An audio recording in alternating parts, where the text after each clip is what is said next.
అయస్కాంతాన్ని ఎవరు కనుగొన్నారు అంటే సో మ్యాగ్నస్ అనేటువంటి గొర్రెల కాపరి కనుగొనేను అని చెప్పని మనకి ఇక్కడ ఒక క్వశ్చన్ అనేది రైజ్ కావడానికి అవకాశం ఉంటుంది అన్నట్టు. అయస్కాంతానికి మ్యాగ్నెట్ అనే పేరు ఎలా వచ్చింది అని కూడా అడుగుతుంటాడు.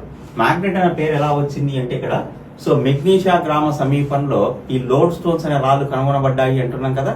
కాబట్టి ఆ లోడ్ స్టోన్స్ అనే రాళ్లకు మెగ్నీషియా గ్రామానికి గుర్తుగా ఏం చేశారంటే మ్యాగ్నెట్ అని చెప్పని పేరు పెట్టడం జరిగింది. ఆ మ్యాగ్నెట్ ని మనం తెలుగులో ఏ పేరుతో పిలుస్తున్నామంటే అయస్కాంతము అనే పేరుతో మనం తెలుగులో పిలవడం జరుగుతుంది.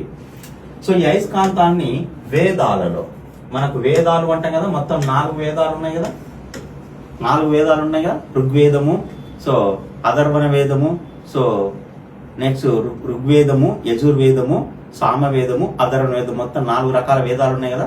సో ఇక్కడ మనకు వేదాల్లో అయస్కాంతాన్ని ఏ పేరుతో పిలవడం జరుగుతుంది అంటే ఇక్కడ చుంబక అనే పేరుతో పిలవడం జరుగుతుంది.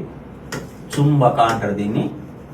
వేదాలలో అయస్కాంతాన్ని చుంబక అనే పేరుతో పిలుస్తారు. అయస్కాంతాన్ని వేదాల్లో ఏ పేరుతో పిలుస్తారంటే చుంబక అంటున్నాం.